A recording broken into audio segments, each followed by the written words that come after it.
as palmas são para o Senhor, amém?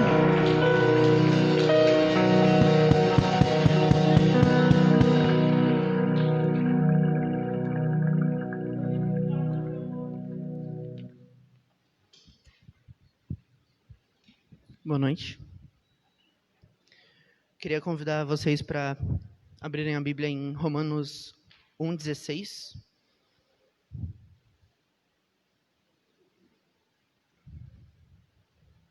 Eu acho que eu nunca fiquei tão nervoso para falar aqui. A gente vai comemorar, daqui 2 dias, o aniversário de 503 anos da Reforma Protestante. E por motivos de... Eu não sei se vocês acompanham nas redes sociais, mas um pregador muito famoso deu uma declaração no último domingo que me fez refletir o quão atual a Reforma Protestante é hoje. E quão necessária uma Reforma Protestante é hoje. Eu quero ler com vocês esses 2 versículos, né? A gente vai ler o 16 e o 17. E quando a gente terminar, tu deixa o 17 ali. Porque não me envergonho do Evangelho de Cristo, pois é o poder de Deus para a salvação de todo aquele que crê, primeiro do judeu e também do grego. Porque nele se descobre a justiça de Deus de fé em fé, como está escrito, mas o justo viverá pela fé. Vocês podem sentar. Obrigado.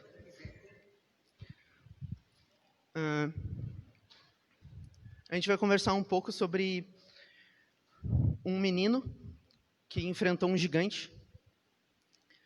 Só que a gente não vai falar sobre Davi, nós vamos falar sobre Lutero. E o gigante que Lutero enfrentou foi esse versículo aqui. Porque esse final de frase foi esse final de versículo, né? Mas o justo viverá pela fé. Foi uma das coisas que inspirou toda a reforma e tudo isso que nós vivemos hoje. Eu vou pedir para vocês orarem comigo. Não precisa ficar de pé, se alguém quiser ficar de pé, pode ficar. Pai, eu quero te agradecer pela oportunidade que tu me deu de estar aqui. Te agradecer também pelo temor que tu colocou no meu coração. E que cada palavra que saia da minha boca não seja para minha honra nem para minha glória. Que não seja de conhecimento meu, mas que uma sabedoria vinda de ti, dos céus. Toda a autoridade está na tua palavra. E eu quero essa noite me submeter a ela.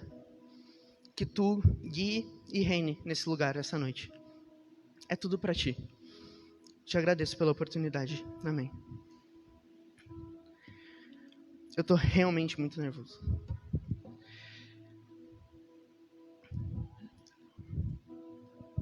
A reforma aconteceu em 1517.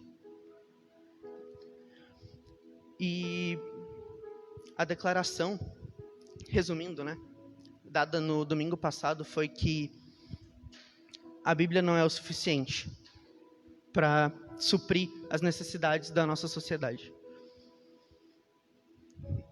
E eu fiquei abismado com o quão parecido isso é. O tempo que a gente tem vivido, quão parecido é com o tempo que Lutero viveu. Sabe, Lutero teve grandes nomes antes dele, que lutaram pela palavra, que lutaram por um retorno ao Evangelho. E nós também temos tido pessoas que têm nos alertado para o caminho que a gente tem tomado, que se desvia da palavra. E a gente cita aqui bastante Spurgeon, a gente cita aqui bastante Lewis, a gente cita bastante tantas pessoas que viveram há 1, 2 séculos atrás. É tão recente, mas ao mesmo tempo parece tão distante. Porque tudo que eles pareciam dizer que um dia chegaria, já está chegando. Todos os alertas e as preocupações dele têm se tornado reais nos dias de hoje. Acredita-se que toda essa corrupção da Igreja Católica começou no século IV, quando Constantino fez a Igreja Católica virar a Igreja do Império. E todo o poder que a Igreja Católica teve acabou corrompendo ela. Imaginem que todos nós sabemos que o político tem a fama de corrupto, né? Agora imagina que dentro dos corredores, lá no fundo, lá na sala do mais alto chefe da igreja, quem estava andando eram esses políticos corruptos. Eram reis e nobres que queriam satisfazer o próprio reinado e a própria vontade. E eles corriam nos corredores mais profundos da igreja, fazendo que a palavra fosse dobrada à necessidade deles. Lutero um dia se deparou com um versículo e, angustiado, ele percebeu que haviam coisas naqueles ensinamentos e naquelas verdades que ele sempre estudou. Lutero era um monge católico, ele era um estudioso de verdade. E tudo aquilo que ele estava estudando começou a entrar em conflito e em angústia no coração dele. Ele é considerado um monge agostiniano, e Agostinho de Hipona é considerado um grande, como é que eu posso dizer, um pregador da angústia. Porque as obras de Agostinho são repletas de angústia, de dor e de um clamor dolorido. Dá para ler, quando tu lê Agostinho, tu sente a dor que ele estava sentindo quando escreveu. E essa angústia é herdada por muitos dos seguidores de Agostinho, e um deles era Lutero. O que aconteceu quando Lutero enxergou esse gigante foi que ele não venceu, que nem Davi. Quando ele enxergou esse gigante, ao invés de repetir o que estava sendo feito há muito tempo e dobrar essa palavra à necessidade dele, ele se dobrou diante dessa palavra.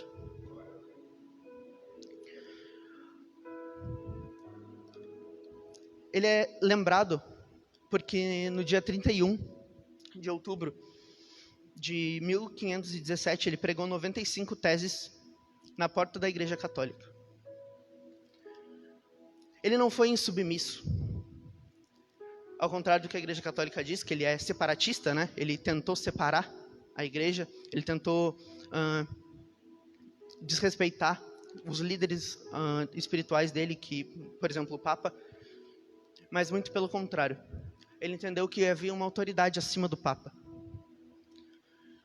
Ele entendeu que o único pai de todos, o pai universal da igreja, que é isso que o Papa é, ele entendeu que nenhum humano tem direito de estar nesse cargo. Que só existe um homem que é o pai de toda a igreja, que é Jesus Cristo. E ele disse, se eu preciso ser insubmisso ao Papa ou a Cristo, tchau, Papa. E ele colocou as 95 teses lá. A ideia dele não era separar a igreja, a ideia dele não era desrespeitar o Papa, a ideia dele era chamar os irmãos dele a uma realidade. A Bíblia não diz isso que a gente está vivendo. A nossa vida não está de acordo com a Bíblia. E agora a gente tem que mudar a Bíblia ou mudar a nossa vida? Lutero optou por mudar a vida dele. E isso causou sofrimento nele. Ele foi excomungado. 4 anos depois, um homem chamado Martin Bucer, que também era Butzer, eu não sei como é que se pronuncia, que também era católico, também era respeitado dentro da religião católica, foi excomungado também, por influências de Lutero na vida dele. E aquele movimento começou a ganhar um corpo gigantesco muito rápido. Em 1559, foram 40 anos depois, praticamente, um homem chamado Calvino, que tinha sido expulso do lugar onde ele vivia na França, por seguir e por concordar com ideias de Lutero, montou na Suíça uma faculdade que até hoje tem uma das maiores influências na igreja. Se hoje a gente vive a nossa vida eclesiástica com pastor, presbítero, diácono, e nessa ordem, e não com um papa acima de nós, e não com todas as coisinhas que os católicos tinham, grande parte dessa influência veio desse homem. E esses 3 homens são 3 que eu quis citar, porque haviam 5 pontos, os 5 solas, que eles viviam. E eles entendiam que nem a própria posição deles valia mais do que aqueles 5 solas. Não é porque eu sou diácono, não é porque eu sou presbítero, não é porque eu sou pastor, não é porque todo mundo me ama que eu vou deixar de seguir o evangelho. Eu trocaria todo o amor humano pela obediência na palavra. E por que isso é tão importante? Por que é tão importante falar isso? Eu não queria dar aula, eu não gosto de dar aula, eu nem tenho conhecimento para dar muita aula, mas por que o nome desses 3 é importante? Por que eu quero falar sobre a reforma hoje? Porque declarações como a que aconteceram no domingo passado são perigosas e dolorosas de ouvir. Saber que tem gente que quer dobrar a palavra aos nossos sentimentos e ao nosso coração é tão doloroso. Principalmente porque partiu de uma pessoa que eu admirava ano passado. E hoje eu percebo o quão sutil as palavras de uma pessoa podem ser, de maneira que, se a gente não tiver mergulhado na palavra, nós vamos ser levados. Nós vamos ser enganados. Não importa quantos anos de igreja tu tenha. Se tu não se voltar para o evangelho todos os dias da tua vida, as doces palavras de alguém podem te corromper. Esse homem em questão, ele é teólogo, filósofo, ele é pastor há 30 anos, o cara sabe o que ele está falando. Então, quando ele fala alguma besteira, não é por ignorância. Mas ele fala de uma maneira tão doce, tão sutil, tão amorosa. A gente é seduzido pelas palavras que a gente quer ouvir. Ele vai falar exatamente aquilo que tu quer ouvir. Um homem disse uma vez que quando tu lê a palavra de Deus e tu concorda com tudo que está acontecendo, tu está lendo errado. A palavra de Deus, ela revela uma natureza humana caída e uma natureza humana original, criada por Deus. E quando ele exalta essa natureza natural, a natureza caída é afrontada. Quando ele começa a dizer, tu tá errado, tu começa a dizer, por que eu tô errado? Eu não queria estar errado. Isso é tão gostoso, por que eu tô errado? Sabe, eu só menti pra ela não ficar triste comigo. Eu não queria arrumar problema pra mim. Sabe, o meu pastor disse pra eu fazer isso, então não é culpa minha, né? Esse tipo de frase é de quem é submisso a pessoas e não submisso a Cristo, ao Evangelho de Cristo. Em 2 Pedro 2, de 1 a 3, pode colocar aí.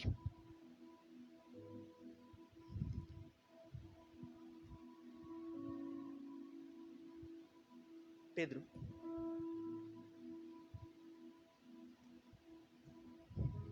É 2, 1 a 3.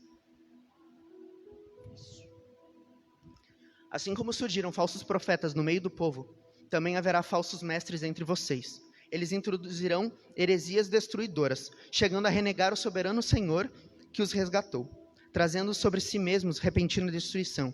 E muitos seguirão as suas práticas libertinas, e por causa deles, o caminho da verdade será difamado. Movidos pela avareza, eles explorarão vocês, com palavras fictícias, mas para eles a condenação decretada há muito tempo não tarda, e a destruição deles não caiu em esquecimento. O final desse versículo é bastante pesado, né? Mas eu queria dizer que não é muito mais leve para quem cai nas palavras doces deles. É óbvio que quem tem autoridade sobre outras vidas vai responder pela autoridade que teve. Mas quando a gente se coloca sobre uma autoridade que não se coloca sobre a Bíblia, nós somos responsáveis sobre isso também. A Bíblia está ao nosso dispor, ela está nas nossas casas, nas nossas igrejas, nos nossos celulares hoje. Por que tu se deixa enganar? Por que tu escuta a voz de um homem e não vai para tua casa, ajoelha os teus joelhos e diz, o que esse homem disse é o que tu disse? Por que tu não questiona o que é dito aqui. Paulo elogiava os bereanos por questionarem ele. Ele era um apóstolo. E ele elogiava quem questionava ele. Quem não acreditava no que ele dizia, mas ia até a lei de Deus e conferia se o que ele estava dizendo era verdade. Porque não importa. O próprio Paulo fala que se um dos apóstolos, ou um anjo, descesse do céu e te dissesse alguma coisa que não condiz com o evangelho, se afasta disso, afasta isso de ti, vive longe disso, foge disso. Não importa quem veio. Não importa se foi teu pastor, se foi teu melhor amigo, teu pai, se foi um anjo. A palavra de Deus foi revelada plenamente em Cristo. Ele não precisa de mais nada além de Cristo. Nós não precisamos de mais nada além de Cristo. É muito perigoso a gente confiar no nosso coração e nos nossos desejos e começar a procurar na palavra o conforto para o nosso coração. Jeremias, isso não precisa colocar, mas em Jeremias 19, 9 e 10, fala que o nosso coração é enganoso. E como que a gente pode confiar nos nossos desejos e nas nossas vontades, se a própria palavra de Deus diz que o nosso coração é enganoso? Como que a gente pode dobrar a palavra de Deus? Aquilo que nós sentimos. Se aquilo que nós sentimos é enganado por uma natureza inimiga de Deus. Nosso coração quer ser confortado e reconfortado. A palavra de Deus quer nos confrontar. Uma reforma não significa em si tu trocar um tijolo, uma janela. É sobre destruir tudo e construir de novo. É sobre começar do zero. Mas não deixar que tu comece tudo do zero. É sobre destruir tudo que tu montou em cima dessa tua vida. E dizer, Deus, constrói. A palavra de Deus é como um terreno divino que nos acolhe. E toda vez que nós voltamos a Ele, nós somos acolhidos novamente. Mas o que nós temos feito é edificar coisas em cima desse terreno, coisas humanas em cima desse terreno, até que não se sobre mais nada visível daquele terreno inicial, daquele terreno divino. Nós temos tornado humano o que é divino. Só que o humano é corrompido, é inimigo de Deus. O que Lutero fez não foi tentar criar uma coisa nova. A reforma não é sobre uma coisa nova. A reforma é sobre voltar atrás. Apagar tudo. Não para reconstruir, mas para deixar ali do jeito que Deus quer. Deus já revelou o que Ele queria revelar. Ele tocou nossos corações com o sacrifício dele mesmo. Ele mesmo se entregou. E nós temos sido totalmente infantis na nossa espiritualidade. Quem nunca viu uma criança pedir para o pai uma bala e o pai dizer não, e a criança, sagaz, ir até o outro quarto onde está a mãe e pedir uma bala? Isso é bastante comum, isso é engraçado, a gente ri. A gente ri porque acha engraçado, é imaturo, é tolice, porque se o outro descobre, provavelmente vai apanhar. Isso é tão tolo que a gente tem feito todos os dias com a palavra de Deus. Nós somos tão arrogantes que nós repetimos isso todos os dias das nossas vidas sem perceber. Nós fechamos nossos olhos para aquilo que nós temos feito todos os dias. Quantas vezes tu já perguntou para uma pessoa, eu vou usar um exemplo de uma coisa que é muito comum mesmo, que é a tatuagem. Eu não quero falar sobre tatuagem ser certo ou errado, eu quero falar sobre as pessoas que querem fazer tatuagem e perguntam aos pais delas, é errado fazer tatuagem? Se os pais delas dizem sim, ela pergunta para o pastor. Se o pastor diz sim, ela pergunta para o presbítero. Vai em outra igreja, vai em outra, até achar alguém que diga sim. A intenção dessa pessoa não é só ter respaldo. A intenção dessa pessoa é passar a responsabilidade. Porque se algum dia alguém for confrontar ela e dizer assim, olha, tu fez uma tatuagem, isso está errado. Ela vai dizer: quem me disse para fazer foi aquele cara lá. Ele disse que eu podia. Nós somos infantis, espiritualmente falando. Nós tentamos fugir da responsabilidade. Nós queremos ouvir o que nós queremos ouvir, mas nós não podemos dizer para nós mesmos, porque nós não queremos assumir a responsabilidade das mentiras que nós contamos para nós mesmos. O que nós temos feito é procurar alguém que minta para a gente o que a gente quer ouvir. A gente tem buscado desesperadamente por alguém que diga que tu pode fazer aquela coisa absurda que tu quer fazer. Porque a gente não só é inimigo de Deus, como a gente não quer admitir que é inimigo de Deus, nós somos covardes.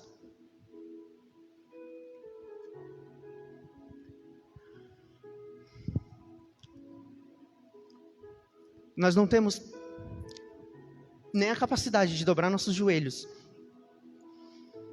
e reconhecer a autoridade da palavra de Deus, nem a coragem de dizer que nós não respeitamos ela. Nós desrespeitamos e jogamos o fardo nas costas de outra pessoa. Isso é desesperador, isso é deprimente.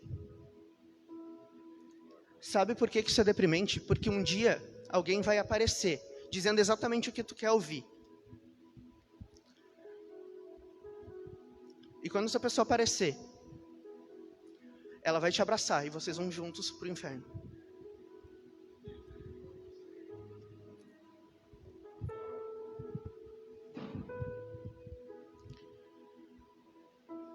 O cristianismo não é sobre nós. Nunca foi.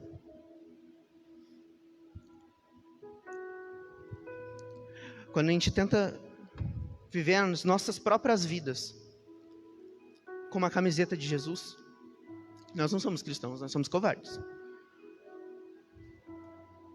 Sabe, eu vejo tanta gente que na sexta-feira era uma pessoa, domingo se converteu e segunda é a mesma pessoa que era sexta-feira, só que com uma camiseta de Jesus. A camiseta está escrito fé, daí vai para o céu. Não é assim. A gente fala tanto, a gente critica tantas indulgências que são vendidas por outras igrejas neopentecostais, o lenço ungido, o copo ungido, mas a nossa camiseta ungida pode, né? Só porque a gente não faz propaganda dela.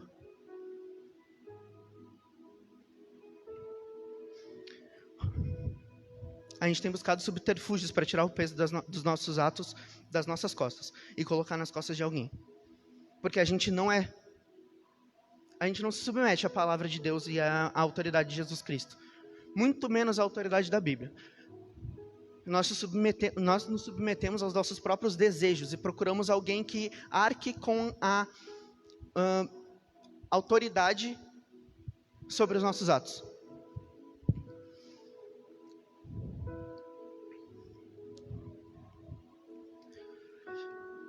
A gente só quer alguém que possa santificar os nossos pecados. E isso não é uma postura de uma igreja reformada. Sabe, eu sempre falo para as pessoas que se um dia eu achar que a Bíblia não é infalível e 100% correta, é mais fácil eu virar católico do que continuar numa igreja protestante.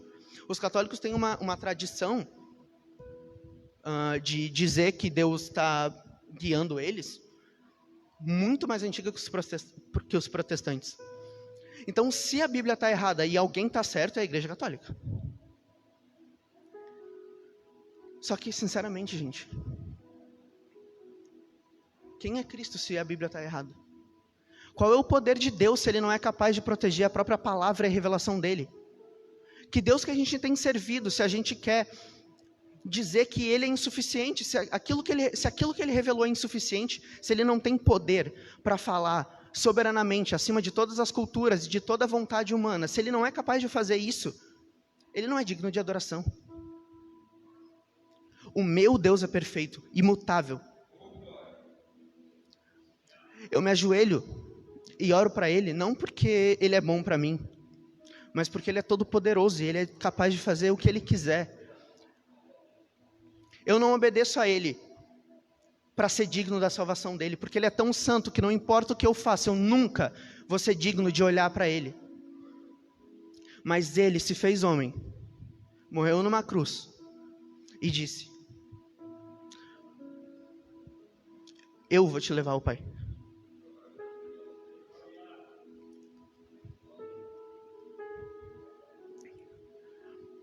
Os 5 solas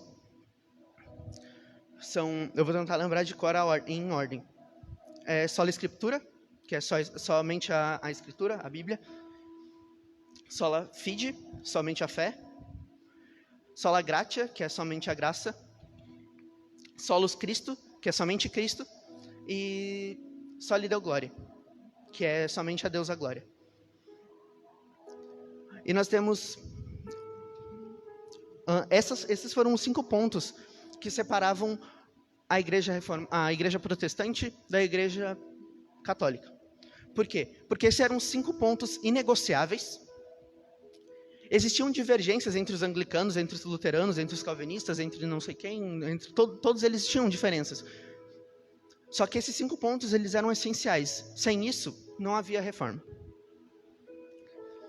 E por que esses 5 pontos eram tão importantes? Porque para esses 5 pontos, haviam 4 problemas que eu quis listar da Igreja Católica que agrediam diretamente esses 5 solos. Eu vou começar no... O Sola Fide diz que somente a fé é capaz de nos salvar. A fé é um instrumento humano para receber a salvação. A Igreja Católica, ela acreditava nas obras. Tu precisava ser caridoso, piedoso e fazer bondade para ser digno de entrar no céu. Mas a palavra de Deus não fala isso. A palavra de Deus fala exatamente o contrário. Fala que a fé nos salva e que através da fé nós nos tornamos pessoas boas, caridosas e piedosas. Não é a fé que nos torna salvos, mas não é a fé que nos torna... Não é a bondade que nos torna salvos, mas a obra de Cristo de salvação que nos torna bons. As obras tomam o lugar da fé e agridem diretamente o Sola Fide, que é o segundo sola. O terceiro sola, que é Sola Graça, é agredido diretamente pelas indulgências. Os católicos acreditavam que tu confessar os teus pecados e fazer boas obras era o suficiente para te ser salvo. Tu tem que ter fé, boas obras e se confessar. Assim tu era salvo. Só que se tu pecasse, tu tinha que pagar, mesmo sendo salvo. E aí surgiu o purgatório. Só que os católicos não queriam ir para o purgatório. E como que eles fariam para pular o purgatório? Não sei se vocês já ouviram falar sobre autoflagelo, ou vocês já viram em filmes padres que iam para um quarto escuro e chicoteavam eles mesmos. Isso é uma maneira de fazer indulgência. Na verdade, a indulgência surgiu para substituir o autoflagelo, porque em um determinado momento estavam fazendo muito isso, e eles disseram, não, a gente precisa dar um jeito de diminuir isso. Aí eles começaram a vender salvação, vender perdão de pecados e vender menos tempo no purgatório. Mas a palavra de Deus não fala sobre purgatório.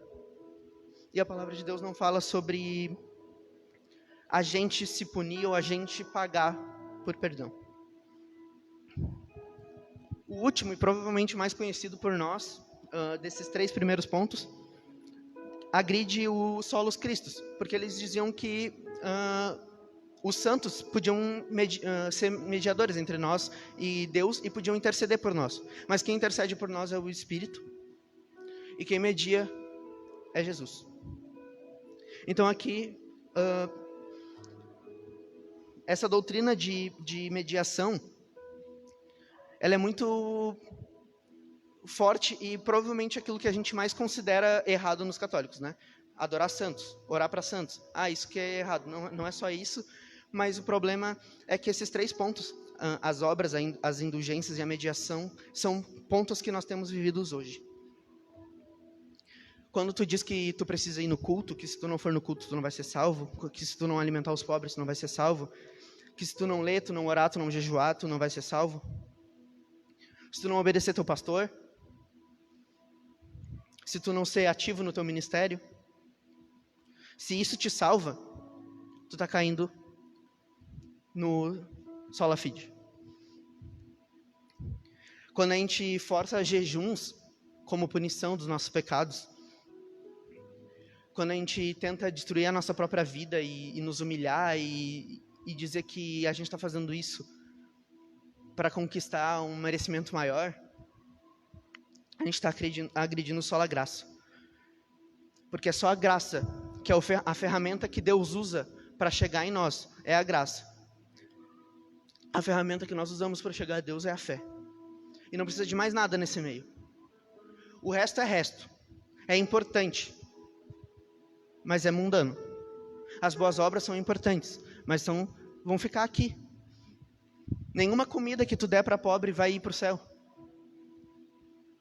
Nenhum dinheiro que tu doar vai ir para o céu. Glória a Deus se esse dinheiro conseguir levar alguma alma para o céu, mas o dinheiro não tem autoridade nenhuma no céu. O dinheiro é submetido às almas e não o contrário. A mediação, muitas vezes, a gente faz de uma maneira tão delicada que a gente não percebe. Que é justamente quando a gente se coloca sob a autoridade de alguém, achando que estar sob a autoridade de alguém nos tira a responsabilidade. Não, estar sob a autoridade de alguém não tira a responsabilidade da gente. Quando tu está procurando desculpas para fazer, quando tu está procurando alguém para justificar teu erro, tu está procurando a mediação. O teu mediador pode ser teu pastor, teu pai, teu marido, tua esposa, teu filho, tua Bíblia, o teu crucifixo que tu anda no pescoço, a pulseira que tu usa, a camiseta que tu gosta. O teu mediador pode ser tantas coisas. As tuas indulgências podem ser tantas coisas. Nós temos vivido, praticamente todos, mas principalmente nós temos vivido o pior. A doutrina mais danosa da Igreja Católica era a doutrina da Santa Igreja Católica. Porque essa doutrina, ela não agredia diretamente óbvio que a Santa Igreja Católica existe, tá, gente? A Santa Igreja Católica é a Igreja Universal de Cristo. São todas as pessoas que um dia vão para o céu junto com Cristo. Católico significa universal, significa tudo. Então, a Igreja Católica Santa é a igreja das pessoas que se colocam sob os pés de Jesus Cristo, sejam elas brasileiras, sejam elas americanas, africanas, asiáticas, não importa. É uma igreja universal e uma igreja santa, porque ela é santificada por Deus. Só que eles viviam essa doutrina aqui. Eles achavam que eles eram santos aqui e que a igreja era santa aqui. Eles não estavam num caminho para a santidade, eles estavam em santidade já. E essa doutrina, ela agredia o primeiro e o quinto sola. Ela agredia o sola escritura e o sola deu glória.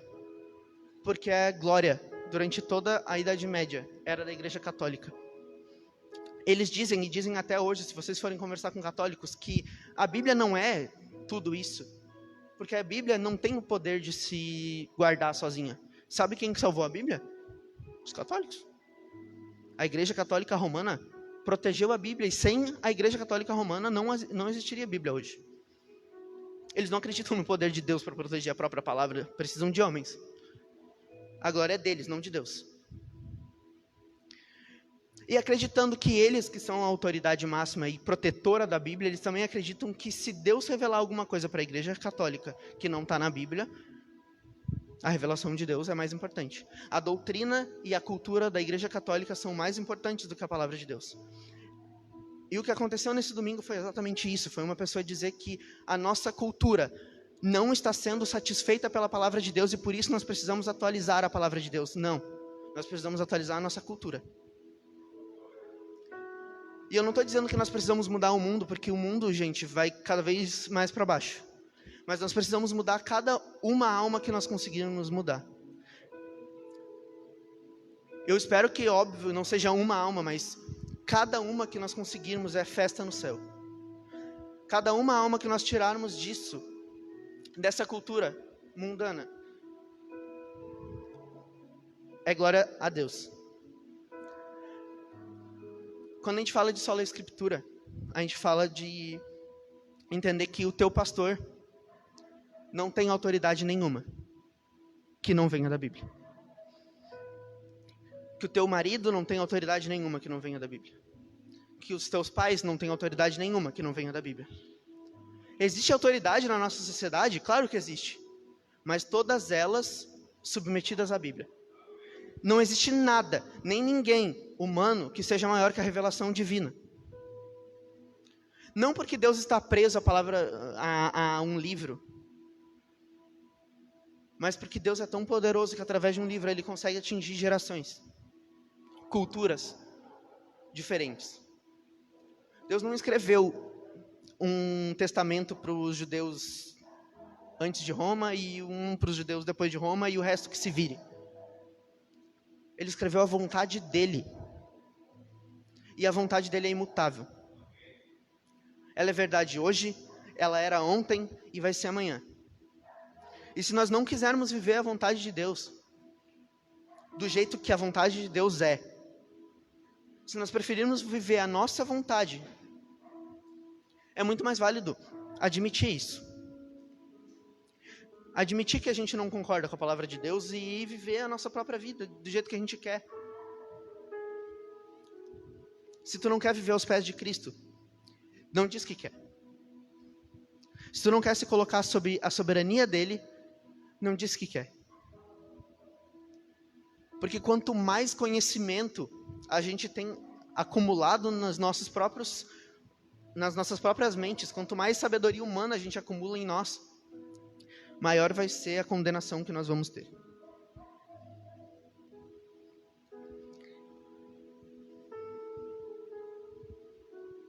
Se a gente reconhecesse o nosso lugar como igreja, em busca de santidade, submetido à palavra de Deus, submetido ao amor de Cristo, dependente, totalmente dependente da graça, a maioria dos nossos problemas não teria acontecido. Nós não acharíamos que tudo bem tirar esse versículo daqui para ajudar aquele político lá. Não, tudo bem ignorar esse cara aqui, porque se a gente ignorar essa carta de Paulo aqui, a gente consegue talvez até botar um prefeito aí. Bem mais interessante, né? Ter um prefeito do que obedecer a palavra de Deus. Porque a palavra de Deus é tão velha, né? 2000 anos já. Paulo escreveu há 2000 anos, pô. Nem sabia o que ia acontecer hoje, não fazia ideia. Agora, aquele cara lá, ó, ele tá vivo aí e ele quer fazer coisa pela cidade. Não, gente, não é assim que funciona. Não é assim que funciona.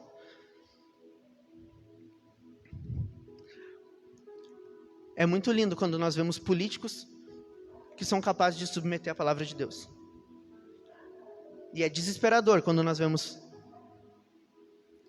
a palavra de Deus sendo submetida a políticos. Deprimente, assustador. Eu estava com medo quando eu subi aqui, porque não é fácil falar essas coisas, porque elas falam comigo também. Porque elas agridem quem eu sou. A minha natureza também é humana. A natureza de Paulo também era humana, então eu imagino que quando ele escreveu essas coisas, ele não estava com um sorriso no rosto. Ele não estava com um sorriso no rosto quando ele disse que tem um espinho na carne dele, porque Paulo era uma pessoa que tendia tanto à arrogância que ele precisou de um problema doloroso que incomodava ele 24 horas por dia só para ele lembrar que ele era humano. Sabe o tamanho disso? O tamanho do pecado que havia dentro de Paulo e que Deus precisava lembrar ele assim, ó, tu é só humano, cara. A autoridade que tu tem é minha. Quando tu morreu, essa autoridade quando tu nasceu, essa autoridade já existia, e quando tu morrer, ela vai continuar existindo, porque ela não depende de ti. Se tu nunca tivesse vindo à Terra, Deus continuaria sendo Deus, com a mesma autoridade, com o mesmo poder e com a mesma capacidade de fazer tudo que Ele fez. Deus não precisa da gente, nós precisamos dele. Por isso que a palavra de Deus não se dobra a nós, mas nós nos dobramos a ela. Porque não é sobre um cara que precisa de adoração, é sobre seres que necessitam adorá-lo. Nós precisamos adorá-lo. Se não fosse assim, nós não adoraríamos a primeira coisa que nós vemos na nossa vida todos os dias. Nós não adoraríamos a menina que a gente se apaixona, ou o menino que a gente se apaixona, né? Depende de quem está falando. Nós não adoraríamos os nossos pais, nós não adoraríamos os nossos pastores, nós não adoraríamos músicos, atores, escritores, nós não adoraríamos santos, exemplos filosóficos que nós temos. Nós não teríamos tantas religiões procurando alguém para adorar. O ser humano se dobra à primeira coisa que ele vê na frente dele. O ser humano precisa adorar alguma coisa. Seja ela até a não adoração. Vocês já conheceram alguma pessoa que se recusa tanto a aceitar que tem fé, que ela precisa todos os dias lembrar ela e todo mundo em volta dela que ela não acredita em nada? E mesmo que tu consiga não adorar nada ao teu redor, tu vai cair no pior e no mais doloroso erro, o mais difícil de sair, que é dobrar os teus joelhos a ti mesmo. Adorar o teu próprio ego. E fazer as coisas única e exclusivamente para o teu próprio prazer. Machucando tudo e todos ao teu redor, só para conseguir um sorriso. Subindo em cima de pessoas. Destruindo a vida de pessoas. Rindo da cara do sofrimento de outros. Porque tu é o alecrim dourado que nasceu no campo. A ti a glória, o trono e todo o louvor. É isso que a gente quer, mas falta coragem para muitos de nós. Eu até admiro quem tem coragem de ser assim. Porque para ter coragem de dobrar os joelhos a si mesmo e admitir isso publicamente, não é fácil. Coloca 2 Timóteo 3, do 1 ao 7 para mim. Se a gente não reconhecer a total dependência da palavra de Deus e toda a autoridade que ela tem sobre as nossas vidas, nós vamos cair em todos os tipos de heresias que se apresentarem nas nossas frentes. Nós vamos construir castelos humanos num terreno divino que deveria ser a nossa morada e não o nosso reino. Nós somos moradores, não reis. Sabe, porém, isso, que nos últimos dias sobreviverão tempos trabalhosos.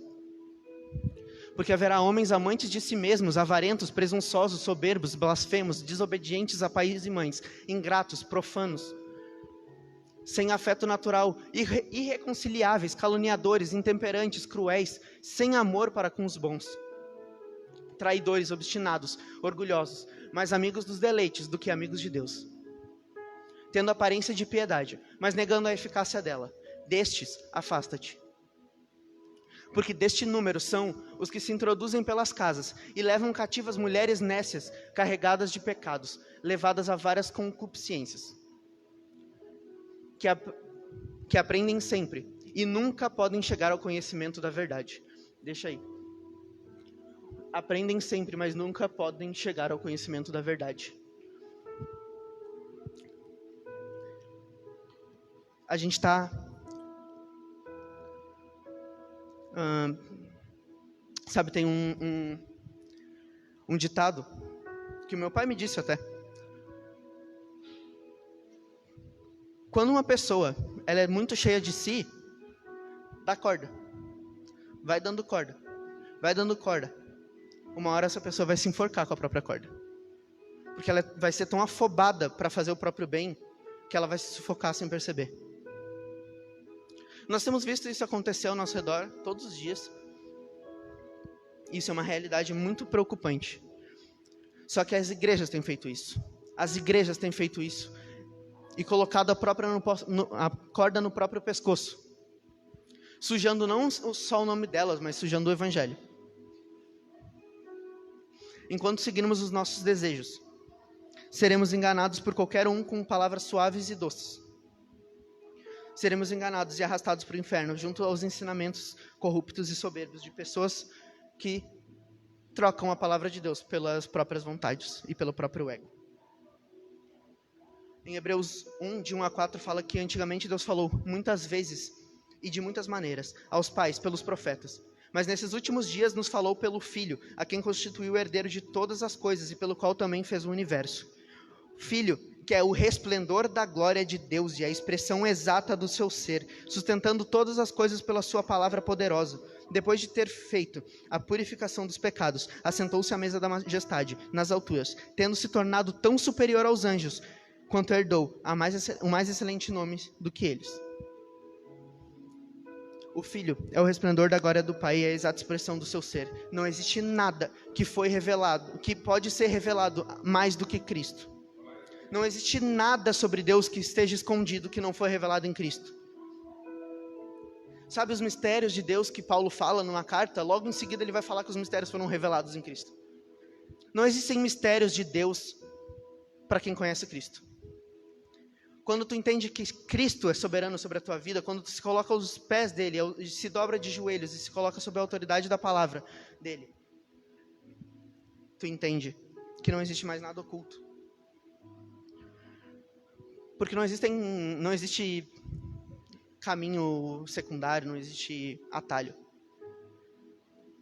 Porque também não existe um caminho primário que tu possa seguir. Não existe nada que tu possa fazer de muito sacrificial ou de menos sacrificial que te salve, porque não existe nada que tu possa fazer que te salve. Porque aqui está escrito sobre o Filho: depois de ter feito a purificação dos pecados, assentou-se à mesa da majestade. Quem fez a purificação dos pecados não foi tu. Quem purificou os teus pecados não foi tu. Não foi o cordeiro que tu matou, não foi o chicote que bateu nas tuas costas, nem a oração e o choro que tu fez. Não foi teu jejum, não foi teu pastor e não foi o teu pai. Foi Cristo. A minha oração hoje é que para todos os dias, não é uma coisa que tem que acontecer de 500 em 500 anos, é uma coisa que tem que acontecer todos os dias. A reforma protestante, que vai fazer daqui 2 dias, 503 anos, que possa ser comemorada junto com a terceira, com o aniversário que nós vamos fazer hoje, e a reforma que nós vamos fazer amanhã. E que seja comemorado fazendo uma nova reforma. E que todos os dias nós possamos fazer esse exercício de voltar ao Evangelho. De entender que não existe nenhuma autoridade em ti que não venha de Deus primeiro.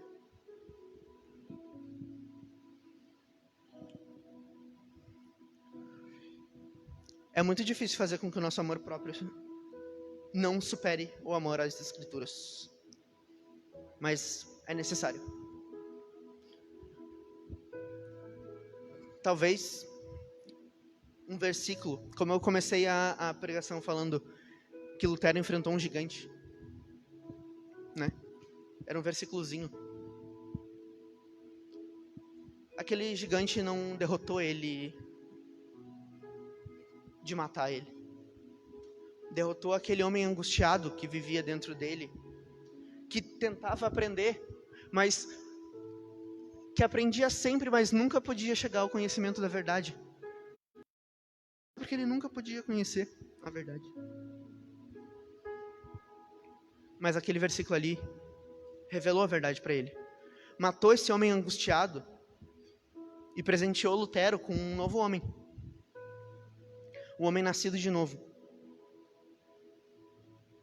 E não importa o quão doloroso isso seja. E vai ser doloroso, gente, abrir mão das próprias vontades não é fácil. Vocês já tentaram fazer dieta? É muito difícil. Eu estou precisando ainda. Mas não é sobre abandonar um hábito. É sobre abandonar a tua natureza. É muito mais profundo, é muito mais intenso, é muito mais difícil. Tudo que tu é, tudo que tu acha que tu é, abandonar isso e chamar Deus para viver no teu lugar.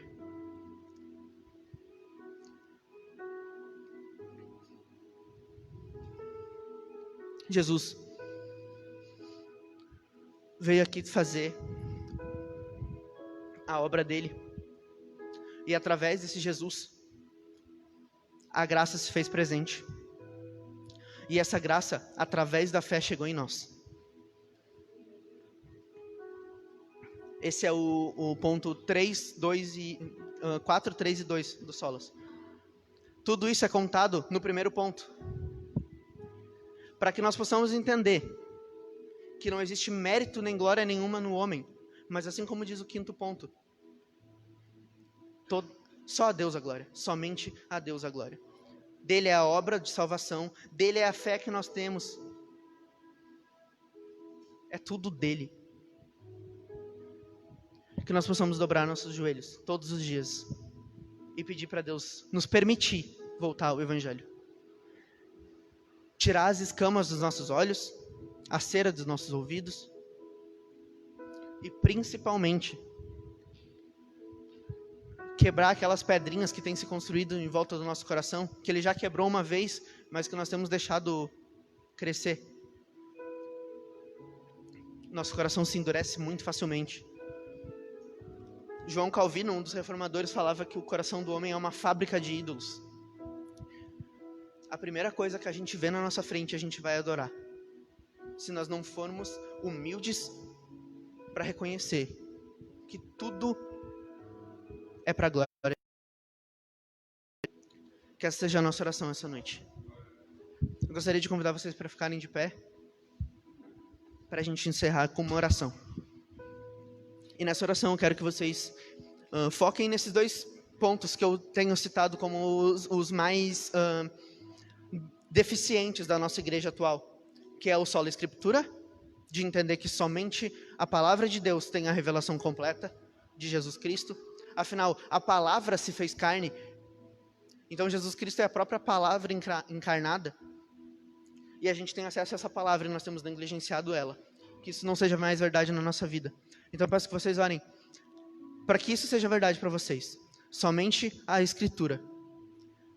Para que vocês possam entender também, e que eu possa entender também,